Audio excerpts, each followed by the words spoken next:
खुद ही को कर बुलंद इतना कि हर तकदीर से पहले खुदा बंदे से पूछे, बता तेरी रजा क्या है।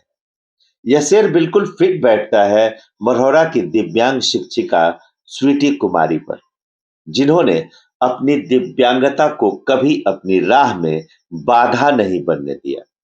दोनों पैरों से दिव्यांग होते हुए भी स्वीटी अपने दृढ़ संकल्प और मेहनत के दम पर शिक्षा विभाग द्वारा आयोजित सक्षमता परीक्षा को पास की और नियोजित शिक्षक से परमानेंट शिक्षक बनने का गौरव हासिल किया। बुधवार को जब शिक्षकों को नियुक्ति पत्र वितरित किए जा रहे थे, तो मरहौरा एसडीएम डॉक्टर प्रेरणा सिंह और डीएसपी नरेश पासवान सहित सभी अधिकारी मंच से उतरकर स्वीटी के पास पहुंचे और उन्हें नियुक्ति पत्र सौंपा। इस सम्मानजनक पल ने वहां मौजूद हर व्यक्ति को प्रेरित किया। स्वीटी का मानना है कि शिक्षा से सब कुछ हासिल किया जा सकता है। उन्होंने यह साबित भी कर दिखाया कि अगर इच्छा शक्ति मजबूत हो तो कोई भी चुनौती बड़ी नहीं होती। देखिए, हमारे साथ इस खास बातचीत में स्वीटी ने अपनी इस प्रेरणादायक यात्रा के बारे में क्या कहा। सक्षमता परीक्षा देने के बाद आज आप बिहार सरकार के राजपत्रित कर्मचारी के रूप में आ गए। पहले तो सबसे पहले आप इस परिस्थिति में भी अपनी हिम्मत को, हौसले को रखा और आज इस मुकाम पे है। आपका बहुत बहुत स्वागत है। Thank you. मेरा नाम स्वीटी कुमारी है। एजुकेशन सबसे ज्यादा जरूरी है। शिक्षा, चाहे वो कोई भी इंसान हो, उसके लिए शिक्षा सबसे ज्यादा जरूरी है। और शिक्षा ही है जिससे कि इंसान अपनी जिंदगी को अच्छे से जी सकता है। शिक्षा के बिना मनुष्य एक पशु के समान है। इसलिए हर एक इंसान के लिए शिक्षा जरूरी है, चाहे वो अमीर हो, गरीब हो, चाहे कोई भी हो। बच्चे से मतलब बड़े होने तक का जो भी होता है, इंसान अगर सही शिक्षा नहीं मिला तो वो कुछ नहीं कर पाएगा। आज आप सक्षमता परीक्षा पास की हैं और आज यहाँ हैं। पहले जब जब आप दिव्यांग थे, आपको कैसा लगता था, अब कैसा लगता है? जब मेरा पैर पोलियो से खराब हुआ, जब हम 6 महीना के थे तब। लेकिन शुरू से ही मेरे घर में एजुकेशन को लेकर के मतलब मेरे मम्मी पापा हमेशा मतलब रहते थे कि पढ़ाई करना है, कैसे भी हो तुमको पढ़ाई करना है। तो जॉब मतलब पढ़ाई करते थे तब लगता था कि जॉब होगा कि नहीं होगा, लेकिन एग्जाम हम हमेशा देते थे। मेरा स्कूल का मतलब पढ़ाई बहुत कंटिन्यू रहा। पापा हमेशा पढ़ाई के लिए प्रोत्साहित करते थे।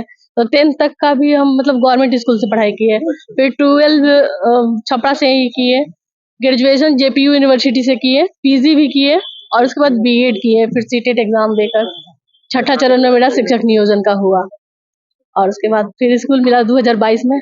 कौन स्कूल में भी पढ़ा? आयमा शेखपुरा उल्हनपुर। उल्हनपुर? हाँ, उल्हनपुर पंचायत शिक्षक 1 to 5 पढ़ाती हैं आप। शिक्षा कहाँ तक?